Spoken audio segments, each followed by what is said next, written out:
right. Hello, everybody, and welcome to the show, The Hype Mind. My name is Daniel, and this is Fair. What up, everybody? Bear, and we're talking today about how to find a good partner. Yeah, what you're looking for. Correct. What you're looking for, what you should be looking for, right? What are good qualities? How to have a functional relationship. And it's super important if you're going into a long-term relationship, somebody that you can work well together, that's gonna help you, that's gonna complement you. And I think it works both ways, and it's gonna help you complement them more. It's kind of like a team in that sense. Yeah, complimentary. That's what it should be. You Yeah. guys are you guys are a team. You're there to move upward together. Forward and upward. Forward and upward. You want to start off? Yeah, sure. Do you want to cover though why it's important? I mean, I that's kind of self-explanatory, but who doesn't want a functioning relationship, you know? I mean, toxic is still functioning technically to some degree. Hmm. But you want a good relationship. You want one where you are able to grow, support each other, feel encouraged. We have basic human needs. Daniel, you're definitely good at talking about those when we're on here. But like stuff like certainty, right? You need certainty in your life. One of the places you're going to get that is a good relationship. Um, Hmm. you need some stability. You need some order in your life. You need love in your life. You need a lot of these things, and you don't have to get them all from a relationship, but you can get them all from a relationship, or you can get many of them from a relationship. It's very beneficial. It helps you um, live in a healthy way, have a good, healthy mindset, continue to grow, continue to move upward, and to do things, and to keep pushing, and to have motivation, and to want to get out of bed and stuff like that. Hmm. Right, right, right. Now, I think it's super important to like actually look for a good partner. Most people don't look for a good partner. They just judge off of how they feel, how this person makes me feel, and then judge their decision off of that instead of actually looking at the facts, right? Look at the facts here. Um, Look at their actions. That's incredibly important. Instead of actually like judging what they say, judge what they do. Well, and even more than that, we also have a tendency to pick people who make us feel comfortable, no matter what that comfort is, whether it's a bad comfort, like people who encourage us to continue to smoke, or maybe they don't encourage us, but they permit us to. And we pick people who, based off the relationships we're familiar with, right? We Hmm. talk about, if you haven't checked out the what a good relationship video looks like, check that out with John and Lisa. But one of the big things is we learn what relationships look like from our parents a lot of times, right? So if you come from a family that's not as um, connected as it could be or as you might want it to be, that right there is something to be aware of, right? It's not bad, but you want to be especially conscious of that because you're going to be inclined to subconsciously repeat that. And then, of course, you're also going to be inclined Yeah. to repeat the relationships you see around you. If you have friends who are all in bad relationships, you're probably going to be in a bad relationship. So you want to be picking good role models for your relationship. And like Dan's That's a talking great about, point. yeah, you want to start by picking people properly for that relationship. Picking people properly. Yes. People properly, the three P's. Right, right, right. Yeah. So when you're looking for a good partner, it's a great idea to see um to look at their parents and the relationship that their parents had Yeah, because they're likely going to replicate that what they saw growing up. Also, like you said, their friends, right, or their friends in good relationships, they're gonna likely replicate those relationships as well, but also the relationship they have with their parents, because it's the relationship, especially the relationship they have with their opposite sex. So like if it's a woman, her relationship she has with her father it's a man, the relationship he has with his mother, and how they And who treat. raised them? And what was that? And who raised them too? There's a Who raised him, like a single? yeah, Okay. statistically, right? I'm Or talking or statistics. also who had the most influence on them as well? And was it good influence, bad influence, all that? Well, again, like you said, the where the family they come from, but statistically, um, you know, children who are raised by both parents, by both biological parents, do better in relationships. They do better in social climates in general. And I actually just learned this last night reading this book. This guy, you got to look him up. He at one point he was like president of one of the biggest feminist organizations. And statistically, men and women who grow up with their father rather than their mother, if they're in a split family, do better socially and in relationships than Hmm. boys or girls who are raised by only their mother primarily. So Wow, there's a fascinating. lot of things to consider, Yeah. right? And of course, you're going to find yourself in situations sometimes where you can't help it. Your family's divorced, maybe, whatever you do, you work with what you have. Mhm. You look again, you look for a good role model of a relationship. Then, right? You pick the best role model. Man, there's another point. Oh yeah, um, I don't remember where this came from. Right? The point isn't. Don't miss my point here. It's, like I said, some things can't be helped. You can't always help your background. You can't always help your past. Um, Mhm. I was watching a podcast a little while back, Rich Cooper, right? He has a lot of great stuff to say. Um, Again, don't miss the point, right? He believes that if a woman has tattoos, that's a red flag, right? And we're, again, this is just an example. He was on a podcast with Andrew Tate, right? And Andrew Tate is very successful, very very intelligent, um, very wealthy, right? He's doing good, and he's like, I don't see that as a red flag. I know women who have that, and it's not a red flag at all. And so, um, what I'm saying is, like, just because you might have made a mistake, right? Because that was a mistake in Rich Cooper's eyes. Just because you might have, maybe you have this what's considered a not so desirable trait, it Mhm. doesn't mean it's the end of the world, right? You can Right. still You're be saying if you're in that yourself. relationship right now, that long-term relationship, and and they don't have a desirable No, trait. I'm even saying as a person, if you're single, like, just because you're from Oh, a gotcha. divorced family, just because you have red flags, you have, I don't know, a Right. lot of baggage. You have Like, things you that can would be still clean that considered stuff red out. flags to other people. Yes, exactly. Yeah, it's not the end of the world. Mhm. If No. you really want to, you can change that. Mhm. Absolutely. Absolutely. You can change, but And not let it affect your relationship. Oh, yep. And you gotta look at the reality of things is you or our last podcast with John and Lisa, he said that, a relationship isn't a lottery ticket. And, you know, most people don't make those changes, don't make those big right. changes that need to happen to be a good partner. And so, don't be picking a lottery ticket being like, oh, they can change. Well, Go into the relationship, right? I mean, you want to demand the best for them. You want to have like you want to push them to be better, because I mean that's what guys should be doing. Um, but well, and he used that. when you're going into a relationship, when you're choosing a partner, right?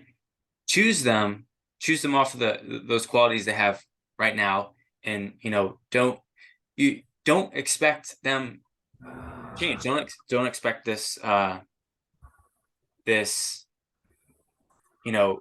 thing that's not a quality to change.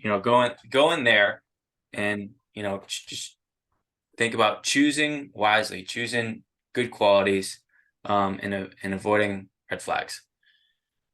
Well, and when John said that, he used that in the sense of, that you're not here to gamble and hope you win. You're here to go out and know what you want and to look for what you want, right? To be specific. And we also had a video on that too, on know what your beliefs are, have an opinion, know what your opinion is, and make a decision, right?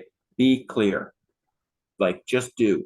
And the same thing applies to relationships, especially applies to relationships. There's a lot of great things from Corey Wayne. If you're not familiar with his work, I know a lot of women and a lot of men who've benefited from his work. His book's super easy to read, right? He says, man, what's he say? Smooth. He says, I just totally lost my train of thought. Shoot, dude. Right. Yeah, but he's got a lot of great stuff to say, and Right. some of the stuff he Are talks you talking about. about choosing? Are you talking about when choosing a partner? Like what to look like, knowing what to look for? Yeah, basically, you're not going to just like walk out there and pick anybody. Like you want to Right. know what to look for. You want to be clear with yourself what you're looking for. What do I want in the other person? And then is that something I can give to the relationship, or do I need to work on that myself? But being clear with yourself. This is what I want, and this is what I don't want. And this is where I draw the line. And so if I meet someone who's like this, it's a no-go. And these are the qualities I'm really looking for more than all the qualities that I want. Yeah. Yeah, that's a great Be idea. clear with yourself. Know what you want. Yeah. And actually going through, taking the time to think about it, taking the time to work through it and say, okay, this is someone I'm looking for. Right. List. And again, what you look for, you move towards, or what you look at, you move towards. And so if you know what you want, it's going to stand out a lot more. If you're looking for red cars, you're going to see red cars because you're consciously setting your mind up to direct, yourself towards the color red. So, if you're looking for someone with certain traits, you're going to notice them. Oh, that person's kind. I was looking for someone who's kind. That person has brown hair, etc. So yeah. Oh yeah, for sure. What you focus on increases. So like even just looking for good qualities, knowing what you want, knowing what qualities you're looking for.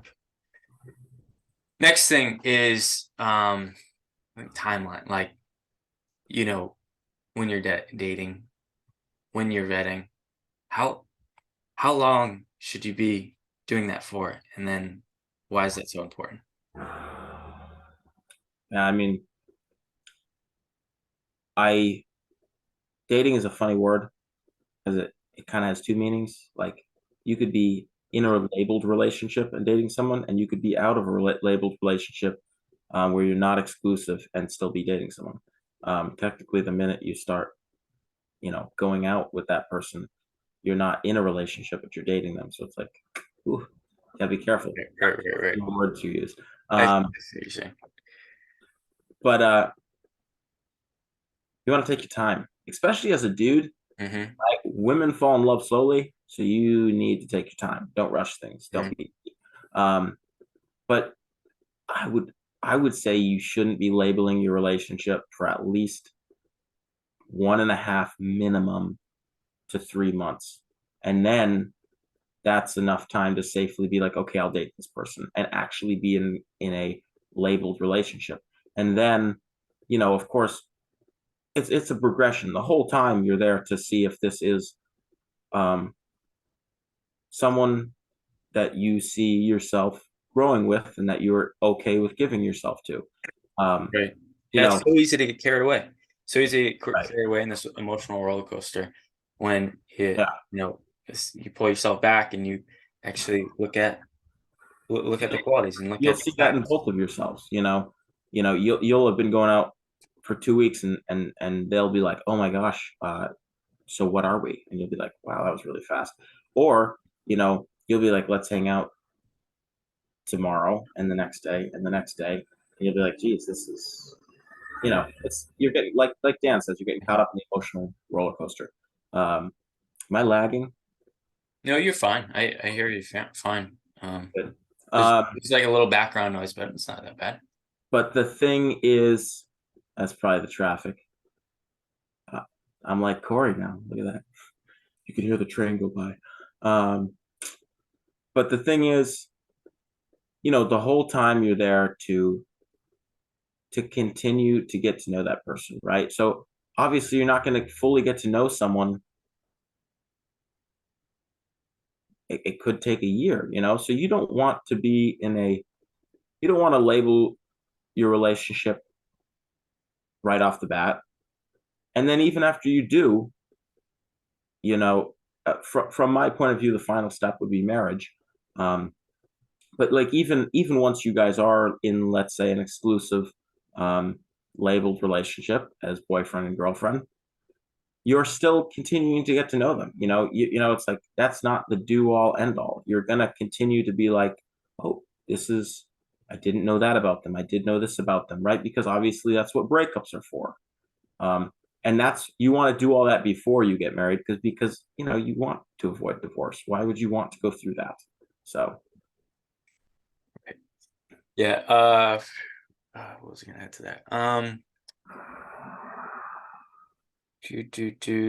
Yeah, it takes time to reveal some things about a person.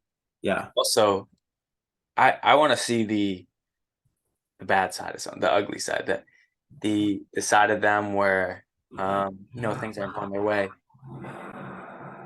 how they react, how they handle that.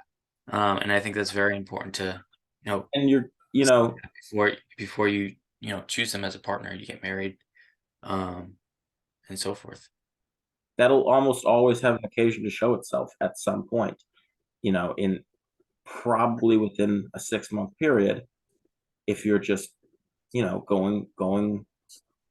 going about it at a decent pace and going out once or twice a week and getting to know each other little by little and doing things together, your stuff like that's going to show itself at some point. You're going to be cooking dinner and the pot's going to fall off the stove with the hot oil and land on their feet, and you're going to see how they respond to that. And like, so Mhm. you don't have to like create situations to test. Right, that'll happen. uh, just gotta be there long enough. Uh, what? Oh yeah, another thing to add too is that you're looking for a good partner, and it's it's a good idea to also see what other people think, because they're not emotionally involved. Yeah. So you get a much clearer perspective when you ask somebody else, "What do you think about my relationship? What do you think about their qualities? What do you think about this and this and this?" Maybe these flags that come up, and then ask yourself and be totally honest. Would I recommend this person to my best friend? Would I recommend this person to like my family member or something like that? Um, and like be honest about it, right? What do you think? And in general, you know, everybody has different preferences for things, but in general, there are good qualities or there are But qualities that make a good relationship. I think naturally people are going to be inclined to go to their friends and be like, okay, this is what's up. What do you think of them so far? What do you think of this? I noticed this, etc. And it's good to do for sure. Keep doing it. Um, what I thought you were saying when you first started that was doing that with your partner, you know, and I would say do that, engage them, right? But be careful. Don't argue, right? Um, you go down the street and you see something, you could be like, hey, what is your opinion on this, right? And it's not to create a debate. Okay, it's not. What is your opinion on President Donald Trump? Um, you know, oh, you don't like him? Okay, thank you for sharing. I appreciate your opinion, right? Like, and it doesn't have to be this. This is how you get to know people. I ask stuff like that to people that I'm not interested in, like people I'm just friends with or people I just met, because it's how I get to know them. And again, you don't have to argue. Just if your opinions differ, you don't. It doesn't have to be the end of what you're doing. Um, it's just not. It's. I know people who have the most absolute opposite opposing uh, political views, and they've been married for like 40 years. So it's like it's totally possible. And honestly, you really shouldn't let politics get involved in your relationship. But Yeah, like again, what's the priority? You're getting in a relationship to give, right? Corey talks about that in his book. That's it. You're there to give. You're there to love, which is also giving, and to love is to will the good of the other, and you're there to serve. Just like you're here on earth to serve, you're in that relationship to serve. You're a part of your family to serve it as best you can, with what you've been given for a family. Even if your family is all broken and everybody hates each other, like your job is still to serve and still to love. Um, so the same thing goes for relationships. So, it's not worth creating arguments. No way. All right. Let's finish up here. Yeah.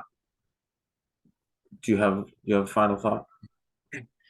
I well, actually, one last final one was just see them as a look for qualities of communication and how they communicate and how Yeah. you guys work things out, because that's super important. Bear and I have talked about that before, how important communication is. So just Yeah. one last thing there. Well, honesty. John and Lisa mentioned that too, is your relationship needs to be founded on honesty. You need to be honest with each other. I mean, if you're lying right off the bat as you get in a relationship, I mean, I would say you're probably gonna have to scrap it at some point. But you want your relationship to be built on honesty, which means you going into dating, you need to be honest, right? And maybe you need to work on that as a person. Um, so maybe you need to wait to date. But a couple things Wait are today. the huh? So wait today. Wait to date. I Wait think to date. yeah, we Uh, had a conversation about that, but I think that's very important to be able to take care of yourself first before becoming yeah, and we've touched on that in a an couple of independent person. Yeah. look at our other relationship videos. You'll find some other good stuff out there that we've mentioned already. Um, but on the downside, on the negative side, I guess you could say, know what your typical red flags are for men and women, right? Be familiar with typical red flags, because I'll be honest, I didn't know a lot of common red flags and I missed them in the past. So it's good to know. And then on the positive side, I highly recommend checking out Corey's work.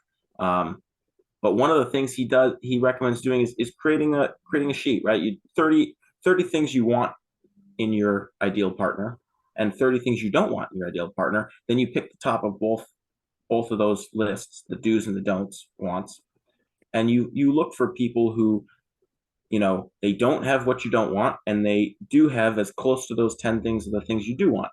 So there's a good start if you're looking to step into the dating pool and advance your game, so to speak. Yeah. But thanks for joining us. That's all we got. Thanks for watching, guys. Peace. Peace.